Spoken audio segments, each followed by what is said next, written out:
container raroera pamusoro peflyover richiroera paflyover container ndo parabuda mutrailer rikarowa mota dzese driver wagonyeti anga achimhanya aitanga kusweva tisitaita mota yekutanga kurohwa tichitera nekumashure dzese dziri 3 dzarohwa panzvimbo 1. Ndaona container kutoti hapana kutoya direct to me, ndairohwa musoro straight ndobva ndatongorara to the passenger seat.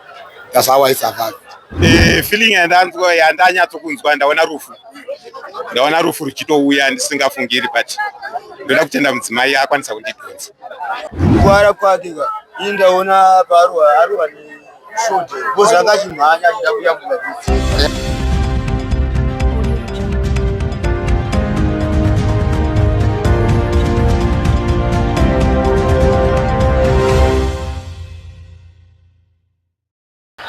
Yes, hatichidi kuswera muri yeZimbabwe tichisangana zvakare paHodzim Trends apo patinokupa nyaya dzinenge dzichipisa all around Zimbabwe naika. Ndofunga makatarisa kuseri kwangu muri kuona pane container ratsitsirira mota yamuri kuona kuseri kwangu. Zvaitika ndezvekuti truck rareba kudarika height yatinoti 4 meters inowanika pamaflyovers. Saka nekudaro rabva parasvika paflyover rakweshera ndokubva rabva patrailer richinokwesha dzimwe mota dzese pamusoro. Vatauri vakutaura vachiti penge paine Fortuna yewhite yenge iri pamberi ichiterwawo zvakare neBenz yeblack yenge iri kumashure kweFortuna iyi. Kozopesirwa neWish yamuri kuona iri kuseri kwangu. Zvinhu zvinorwadza muri yeZimbabwe. Pari zvino tinoda kubvunza ma-eyewitness nevatyairi venge vari mumota iyi kuti zvanyatsofamba sei. Ngativanzei vachitaura. Mukoma wangu inini zira unonzi Jekimari. Ini ndindaoneka zvinhu zvachiitika, ndachizoona zvese zvachiitika pa asi chinjaitika chichihombe uyu munhu werori truck apa pakanyorwa 4 meters anga asina kuona here kuti pakanyorwa kunzi 4 meters kuenda mudenga. Saka iye apinda ndobva rahakira apa manzo. Iyi mota iyi iri pamberi iyi mota iyi Fortuna iyi yanga ifana kutanga kurohwa.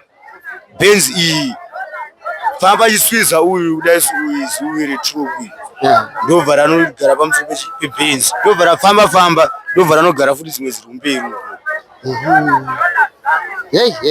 Pamadhiraivha ese anga ari mumota idzi hapana akuwara kana afa kana tasi asi but munhu atokuwara munhu anga akaitocrossawo anga atoita zvaari kuita arohwa netrailer yerori ndobva aenda anenge atozotakurwawo neambulensi kuti aiswa kuchipatara abva atakurwawo nenguva kuenda kuchipatara. Asi but vese madhiraivha vamwe vacho vanenge vatorimo muzasi umu. So takatarisa munhu arohwa netrailer uyu anyatsokuwara pai chaipo pamamuono achitakurwa. Kukuwara kwake ini ndaona paruwa neshote bhozi akachimhanya achida kuyambura bhizi abva arohwa shote. Alright. Saka haana kurasikirwa neropa rakawanda here because muziya kazhinji munhu akasangana nezvinhu zvingava mota ndedzesimba haana kukuwara here kuda ropa rakawandisa. Kudeuka ropa ake haana kudeuka ropa zvikusirika asi but pamwe mukati anogona kukuwarira mukati kozi kuona kukwara kwake anonyatsa kuona kukwara kuti pane ropa rabuda here kana kuti chii. Asi but hayi munhu andoblame hanguva ndi uyu werori unai werori ndo andoblame because iyeka apa pakatonyorwa marules kunzi pane pakareba bhozi iflyover. Saka iwe paunoenda pasi pane pakatonyorwa mameters aya atonyorwawo 4 meters zirapo. Asi but iye hamene kuti pamwe anga asingazivi here kuti hana kuverenga asi but apa pakatonyorwa 4 meters kuenda mudenga.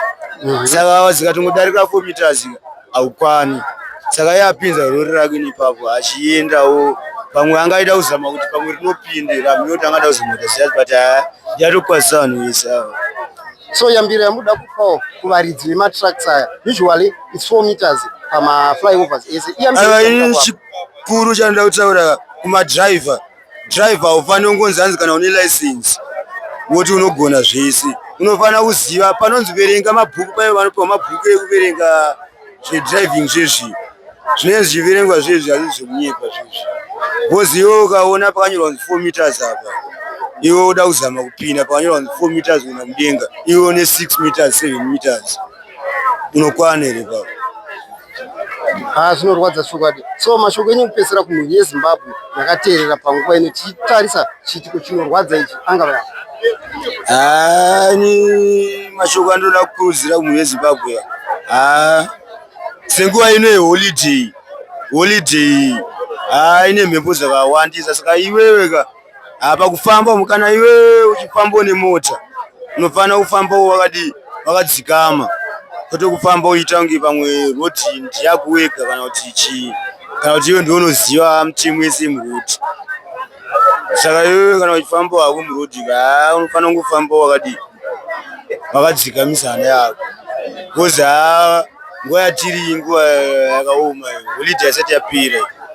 Saka vamwe vanenge vakadhakwa, pamwe dhiraivha wacho hatizivi kuti anga akadhakwa here kana kuti anga aita sei wetrain westroke, hatizivi kuti anga akadhakwa here kana kuti anga aita sei. Asi but iwe kana uchitofambawo zvibatewo, unofanira kufambawo uchiziva kuti uri kufambawo nevanhu murodhi, ukupesa nevamwe. Iwe kana uchidhiraivha mota dzimwe dziri kuenda uku dzinotoziva kuti dziri kuenda, asi but manje mukoma kungashe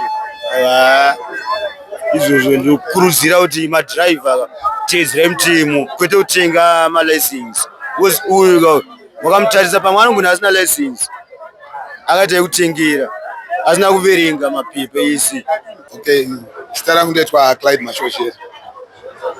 Zvaitika ndezvekuti ndanga ndiri kupinda mutown, saka paFlyover pana mota tiri mu2 lines dzecongestion, takamira papa. In fact mota dzakamira tichipinda mutown, saka yanga iri congestion. So kwabva this truck ichibva mutown ichibuda nasekero, then pakunobuda paya ndo container paheight yeflyover ranorovera padenga, then ndo kusvotoka kwaraita truck richiramba richiita serichiuya. Saka paranorovera rabva ranoita kunge rakusara ribva radzika, saka truck raramba richiproceeda. Saka sevanhu vanga vato already in the flyover, container rabva rasitanga kurova Fortune yanga iri pamberi yanga iri number 2 the first one, then papa ine Benz yanga iri kuteerera inini, then inini yangu ndo yakagarwa necontainer iyo, ndo manga ndiri. Saka what happened, pandaona container utoti hapara kutoya direct to me, ndabva ndangoisa mota mupaki nekutodzima mota, ndibva ndaita se ndobva ndatongorara to the passenger seat. That's how I survived. So takatarisa kwaminge muri kwatodzvanyirirwa zvekutoti dai kunzi maramba menge muripo zvishuwa dai matokanganisa dai matourasika. Ndairohwa musoro straight, ndaitonangwa pamusoro, because mukatoona pakanogara container apo ratotanga kurova pascreen takananga pana drive. Zvinorwadza izvo. But takatarisa tirikuona zvikuru kuti Gonyeti renge ratopfuura muflyover, saka chatingati chazonyatsokanganisa iro renge rapinda kudhara chingava chii? Apa kutopinda kwaro kufirst corner yekutopinda muflyover yecontainer ndo yatorova kuedge yekuflyover kwekutanga. Saka pararova iyo ranga ichitomuvha raita kakunodzika, ndobva raproceeda kuuya container racho. Okay, ratonorovera padenga peflyover. Alright, ndosaka razosweva rakunouya this side. Zvinoshamisa. Saka taonawo imwe mota zvakare yeblack iri pamberi penyu, Benz. Exactly. Haana kukuvarawo here zvakanyanya munhu anga ari muBenz? No, haana kukuvara, angoitawo sezvandangoitawo inini, because achiexplain atoti mukadzi paaona zvakutoitika abva adhonza murume kumurarisa pamakumbo pake. That's how he survived. Saka panorohwawo kona yake iro container richipfuura anga ararawo kupassenger kuside rekupassenger. Ende takatarisa tikuona kuti mota yenyu ndiyo yatozojegera container kuti risadonhe, otherwise erenge ratodonha. Zvinorwadza. So munoti takatarisa maaccidents muroads munaseke road tikuona kuti tsaona dzemugwagwa dziri kuwanda. Yambiro yamungada kupa madrivers kunyanyanyanya vematrucks kana vamwewo vemumwe muchovha ingava ipi? Chandiringokurudzira ndechekuti tikashandisa mitemo yemugwagwa ndofunga zvinobatsira. Ndofunga satruck driver andoziva height yecontainer akatakura nemaheights anenge akatonyorwa pamaflyovers kuti motikari ine height yakati haikwani kuti ipinde pakadaiwo. Dai izvozvo zvaongororwa maybe dai tisina kusangana netsaona, asi tsaona chinhu chinongoita chinoitika vanhu musina kugadzirira. Asi tinongotenda Mwari kuti hapana akuwara, hapana afa, vanhu tiri kurarama. Okay, so mumota menyu menge muine vanhu vangani? Ndanga ndiri ndega inini mama. Home muri mega? I was just alone. Zvinorwadza izvo. Tiri kuona zvikuru kuti season ino yefestive season kwafa vanhu vakati wandei. Ikurudziro ipi zvamunge yamunoda kupawo zvakare kune vemutemo takatarisa tsaona panguva? Kurudziro yatinongoda kupa kune vanhu vemutemo kaka kuti vangotrayawo kucontrola pamatraffic ipapapa, nekuti pakufamba munzira migwagwa yedu migwagwa yakaparara, zvimwe zvacho zvinocontributewo mukuitika kwetsaona. Saka kungotiwo even vari kudhiraivha vachona tingonyatso-dhiraivha with caution, asi we can't prevent hedu kupa chinhu chinenge chakanyorwa naMwari kuti chinoitika panguva yakati, but at least isu sevanhu to the human side tofanira kungonyatso-koshesawo mitemo yemugwagwa kuti kana ndiri dhiraivha ndofanira kudhiraivha ndakadai tichiteedzerawo zvekuti zvinopreventawo upenyu hwevanhu. Alright, so mutyairi wetrack driver mazokwanisa here kutaura naye kuti shamwari zviri kufamba sei? Aiwa, mutyairi wedhiraivha handisati hangu ndataura naye, vandataura nawo mamwe macolleagues ane dzimwewo mota idzi, asi track driver hasati ndataura naye. Zvinorwadza. So mashoko enyu kupedzisira kumhuri yeZimbabwe yakateerera panguva inei angave apa? Chatinoda kungotenda ndechekuti kudenga kuna Mwari, ende Mwari ndiye muchengeti wevanhu. Chinouraya vanhu inguva, haisi yekuti vanhu havafe nezvirwere kana chii, asi chinouraya inguva. Sakawo nguva kana isati yakwana vanhu munongobuda nepasingatarisiri. Saka ndo zvandinoda kungotenda. Sapari zvino timire nasei vatinawo pano, driver vangu vachidhiraivha Fortuna iri kuseri kwavo. Baba, mungataurawo zita renyu nekurondedzera chiitiko chinorwadza chaitika icho kuti zvaitika nguva iyi uye zvanyatso kufamba sei? Naita basa baba. Zita ndoitwa Prince Mushai. Tanga takamira paFlyover yemuna Seke Road. Robot ranga riri red. Tanga tichida kuenda kucharge office. Robot paranga riri red, pabva truck ichibva nekucharge office rakananga Seke Road. Truck iri chandaona ndechekuti driver atena ari in speed, container varasweva mchana asati approacha flyover. Azosara kuapproacha flyover, container ratosweva mchana. Then iye paada kuzama kudzotsa truck side uku, container varatochama kubuda rakauya kumotikari dzedu. Ndo pandazoona motikari yakutorohwa yangu, then nedzimwe dziri kumashure ndichiona dzichikwara. Ndo maitikiro yazvaita parizvo.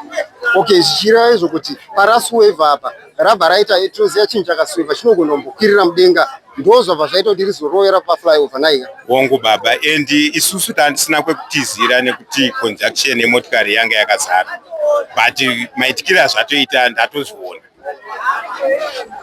Zvinorwadza izvo. Tichitarisa tiri kuona futi kuti zvakare tsaona muna Seke Road dziri kuita dzichiwanda, endewe zvakare pano paroad ino paFlyover dzinoitika. Iyambiro yapi yamuda kupawo vatyairi takatarisa tsaona pamugwagwa? Yambiro yandingape kuvatyairi ndeyekuti matraki dai wateedzera mutemo, because I think height yake nekevi iyi kana uchiapproacha kevi, I don't think kuti speed yakanaka. And before that, semunhu wetraki dai atarisawo container yake kuti yakagara ere mumaclippers, yakaklipwa ere zvakanaka, because I think ndo zvimwe zvakonzeresa izvozvo. Okay, mushure mechiitiko ichi tinoziva madhiraivha munotaurirana kuti kwewe wangu wakuita sei, mambowana here mukana wekutaura natrack driver kuti wangu uchifambisa sei? Truck driver handisi kutomboziva kuti ari kupi kana kuti aita sei, handisati ndaona mukana wekutaura naye. Vamwe wangu wandaroerana nawo ndo wandakwanisa kutaura nawo parizvo. Zvinorwadza baba, but muchionawo container rakatakurwa richiuya, mafira sei panguva iyoyo? Munogona kutsanangura mhuri yeZimbabwe feeling yamanyatsonzwa chaiyo? Feeling yandanyatsokunzwa, ndaona rufu ruchitouya ndisingafungiri, but ndoda kutenda mudzimai akwanisa kundidhonza. Madhonzwa nemudzimai kusaidhi rapassenger? Mudzimai anga akagara papassenger seat. Okay. Akwanisa kundidhonza kuti container chero dai randirowa iye anga andidhonzera kusaidi kwake. Zvakafanana futi newe mumashure mangu ndangonzwawo kuti mudzimai ndiye akwanisa kumudhonza futi because uyu rake ranga riri kutorova pasiti paanga akatogara chaipo. Zvinorwadza. Ende tiri kuona kuti container ringe rato padhuze nekudonha. Chamafunga chazo enjena container kuti rirambe riri zvari chii chainyatsoitika ipapo? Mota mukatarisa iyoyi mota yakatogara container yacho ndiyo yazotobata container. Dai pasina mota iyoyo dai radonhera pasi, then dzimwe mota dzaanzi dziri kuku, I think pari kutobuda disaster. Yei, dzaibva dzatsitsirirwa dzese. Dai dzatsitsirirwa dzese. Bara chikumbiro chamuda kuitawo zvakare kune vematruck drivers, maowners acho chaiwo tichitarisa height yavanoisa macontainers avo including height yemaflyovers chingava chipi?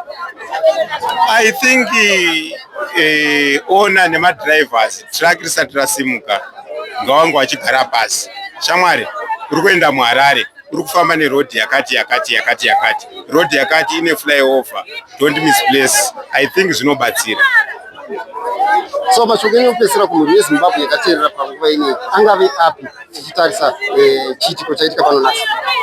Mashoko angu ekupedzisira ndinoda kuti zvikuru zvazvose tinotenda Mwari nekuti tiri vapenyu. Pane wese waroera motikari, motikari zvinozowanikwa hazvo, asi chikuru toda kutenda Mwari. Yes, pari zvino timire namama avo vange vari mufochina yamuri kuona iri kumashure kwavo. Mama, mukarondedzerawo chiitiko chaitika kubva pazvatangira kuzosvika mota yenyu yakuvadzwa zvakadai so? Zita ndinoitwa Mai Mushai kana kuti Pfungwa Makwinji. Tanga tichitobva kuChitungwiza takuda kutopinda mutaundi, tanga tiri kuenda pachaji ofisi.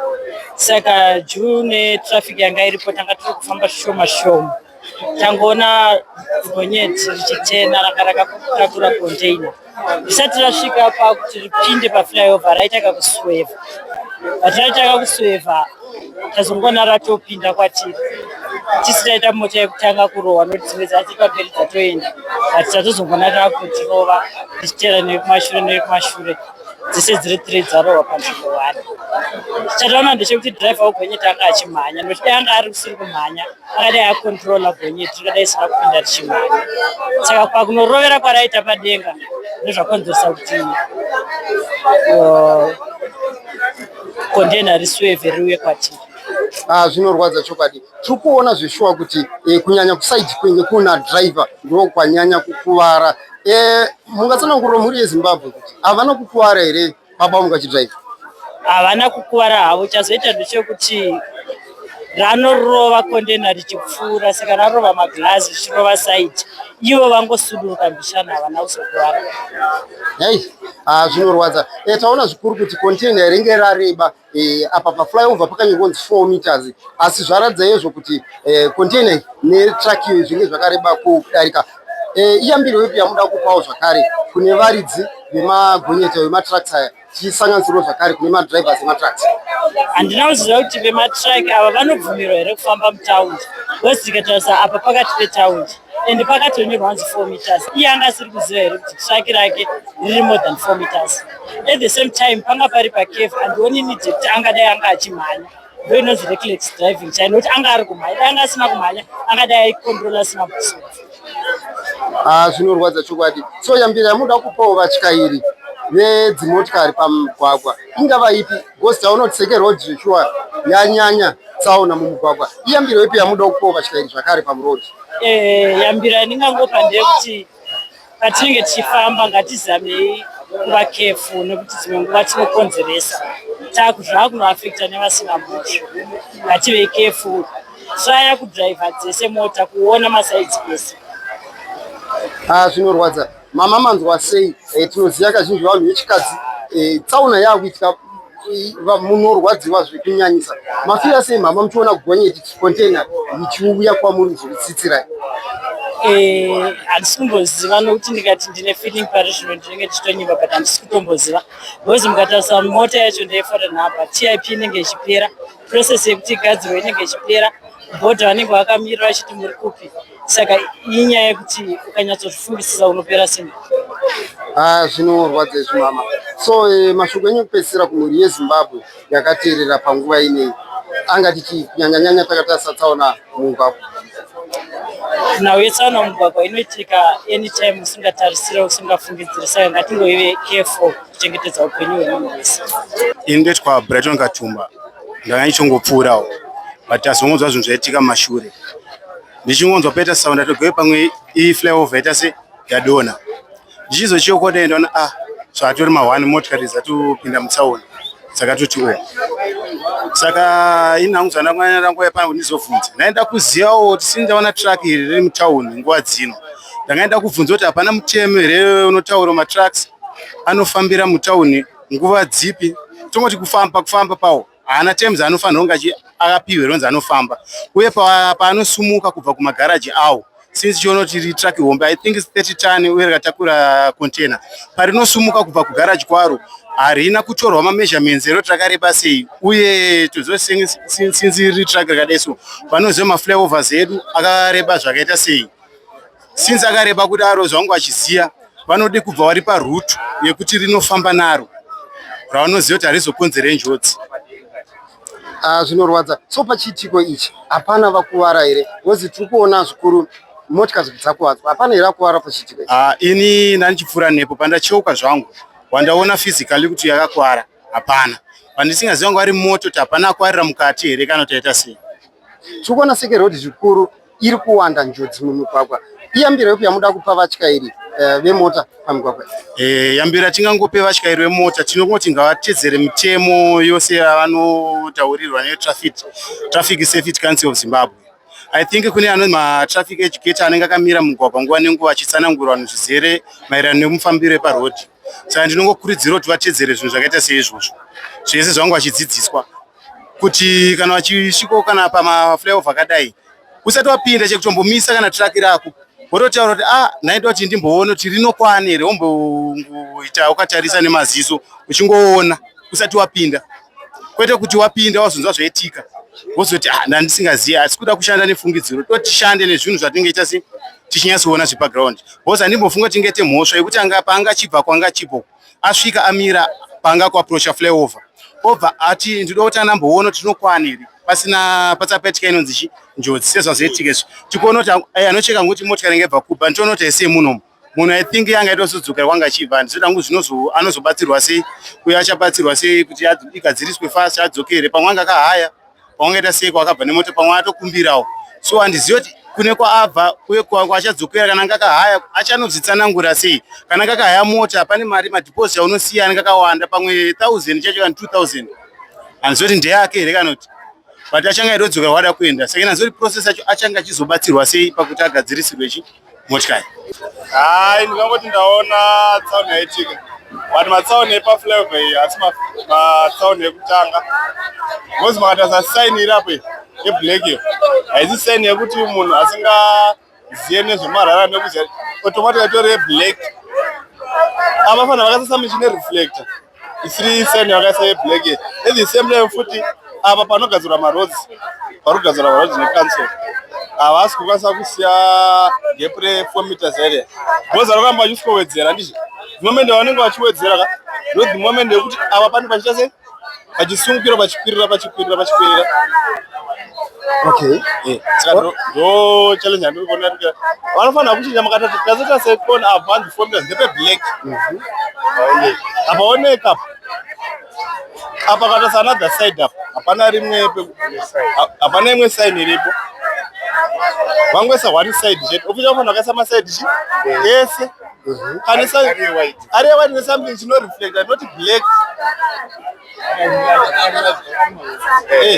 Okay saka kuramba kuitwa resurfacing kuitwa marodzi ndo imwe challenge iri kuitika kuti height yepaflyova yedu irambe ichikwirira naita ndizvo because vanova vachikwirira pakukwirira kwega iminus ye4 meters inopedza isiri 4 meters inopedza yatokuma 3 point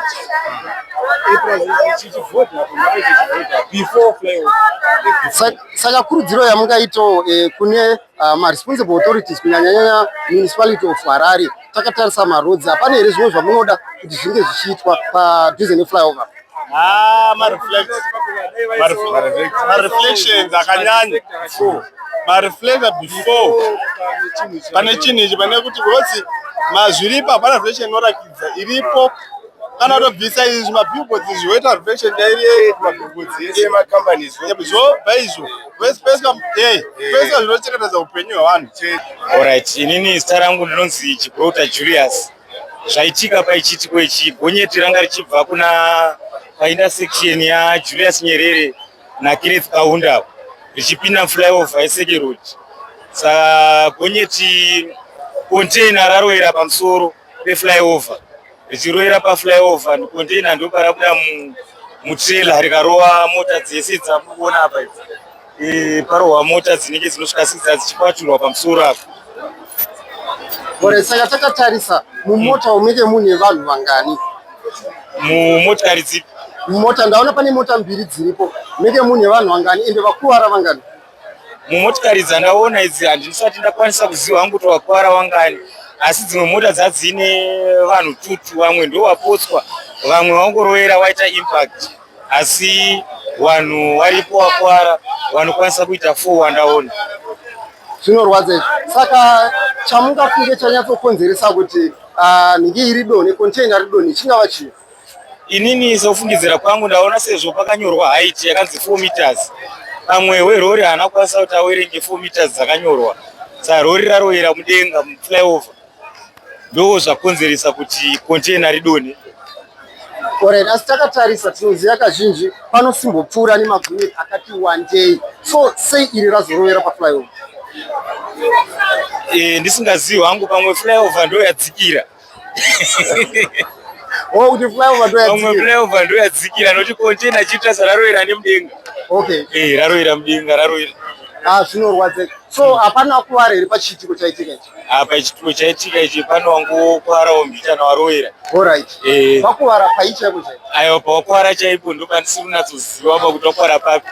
Izvi ndofunga zvakuda wana chiremba. Alright. Inini muchiona vanhu vachiburiswa mota, pakwanisa kuhere ambulance yakwanisa kutakura vanhu nekukasira kuti iende nawo kuchipatara? Zvinoitika ine hanazokwanisa kuona hangu ambulance noti tati kudzingwa kunzi inogona kutidonhera. Mapurisa anga achiavoida kuti pasaite imwe njodzi hombe futi. Saka anga achiti vanhu zvirerai kure musakwanise kunge muchidonherwa necontainer sezvo risati rabviswa panzvimbo. Alright, so yambiro yamuda kupa tinoziva zvikuru kune mamwe maowners emahaulage trucks aya vari kutadza kuisa maheight anokwanisa kupinda nepamwe pamaflyovers. Iyambiro pia mungade kuvapa vakateerera pane? Yambiro yandingade kupa kumahaulage truck drivers ndeyekuti ngatikoshese upenyu hwevanhu. Patinofamba tinofamba zvakanaka, tinotarisa kuti mota dzedu dzakaklipwa here, nekuti tirikuona kuti pachitiko pegore rino zvinhu izvi zvaitika kakawanda. Pakabva kuitika imwe futi paroadsview yakadonherwa futi necontainer irori rinenge risina kusungwa. Alright, saka yambiro zvakare kune vatyairi tinoziva zvikuru kuti zvinhu zvinogona kuitika zvakare. Takatarisa Seke Road yanyanya maaccidents. Iyambiro yepi yamuda kupawo zvakare kune vamwe matyairiwo zvakare? Kuti tichipinda munzvimbo dzakashata ngatiexercise caution. Tinatsoone mapindiro atinoita nekuti iwe uchiona kuti mota yako container rakareba kupfuura kana hosi rako. Uchiona pauri kupinda, tanga watarisa kuti mota yangu inopinda here, wofambawo zvinyoro-nyoro uchiona kuti uri kupinda usingazokonzeresi njodzi. Zvinorwadza chokwadi. Taona kuti mota iBenz, mota yakasimba asi yabvarurwa nepamusoro. Iyambiro ipi yamuda kupawo? Ndakatarisa imaBenz ese zvakare. Saka toti kusimba kwemota here kusazoningirira chaiwo? Aiwa, Benz kusimba. Handiti. Aiwa, tazoona kuti Benz imota.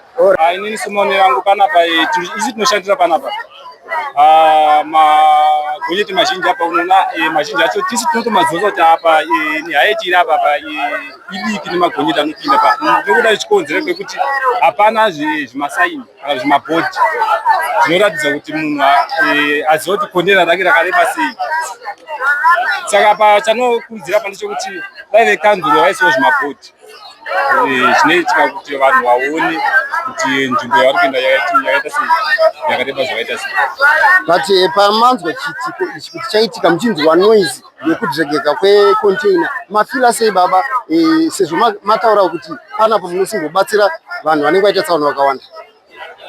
Ndabatikana zvisingaiti nokuti ndiri munhu anofuti ndatombomhanya ipapo kunotorandutsira munhu wemota yebhenzo yakuwara padenga ndikatomuchibuda nekuti andabatikana zvisingaiti nokuti zvinhu izvozvo akazike kutanga zvichiitika paFLYOVER takatowandisa magonyeti achiroera padzimota dzichitsimbirirwa. Zvinorwadza. So chikumbiro chamunodawo zvakare takatarisa kune vemutemo tikuona zvikuru kuti seke road yanyanya nyaya dzetsaona chingava chikumbiro chipi kune vemutemo parodi? Chikumbiro chedu chokuti dai vatigadzirirawo vaisawo zvikwangwari murodhi, ndiyo chikumbiro chedu kazhinji. Vakaisa zvikwangwari parodhi chinotibatsira. Okay, so mashoko enyu kupesera kumhuri yeZimbabwe yakateerera panguva ine angava api? Zvikuru tichinyanya kutarisawo vatyairi zvakare ndivo vamwe vanenge vachityaira michovha iyi. Chikumbiro changu kazhinji kacho iva vanofamba nematiraki mahomba aya ndingava kune nzvimbo dzavanofanira kufambira vasingapinde nemutauni ngavatedzere mutemo yepanguva. Zvaitika apa zvandikatyamadza because zvakambosanganawo kwandiri paKelvin Corner ndakatsikirirwa like zvaitika izvo. Saka zvinhu zvekuti zvandibata kuti dai madhiraivha anga ariwo anga achirwisirwa nzindo anga ari paaccident kunzi anga ari dangerous. But pari zvino tangoona kuti mota ndo dzakangokuwara zvakanyanya. Vanhu vange vari safe but muri yeZimbabwe ngatifambe zvakanaka nemachines. Holiday. This is a machine, don't be playing this machine or a toy. Because the engineering pano engineer this car, aumuoni. Saka don't kurerutsa this car. Ma machines famba inawo zvakanaka muri Zimbabwe. Tinopera because one day akasuduruka umwe munhu tatomushaya. Saka changu mashoko andongoisa ndekuti fambai zvakanaka musatukane musaite sei. Nzwanana apologize yakanaka muri Zimbabwe. Ndotenda hangu muchaniteererawo mashoko angu. This is a machine.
Mushure meongororo netsvakiridzo zvabuda pachena kuti no tsvakiri muridzi wetsvakiri yakarebesa kukunda paFLYOVER.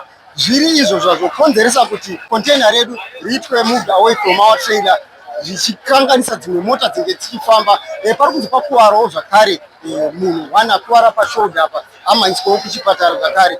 Zvinorwadza muri yeZimbabwe. Saka toda kuti muye mucomment section mutaurewo pfungwa dzenyu kuti tsaona pamugwagwa toita sei nadzo. Tikuona zvikuru kuti seke road yanyanya panyaya dzetsaona idzi. Aiwa, uyawo mucomment section mutaurewo pfungwa dzenyu, but please don't forget to like, share and subscribe to God's Influence so that whenever we post our latest news automatically you'll be updated. We love you so much. See you next time.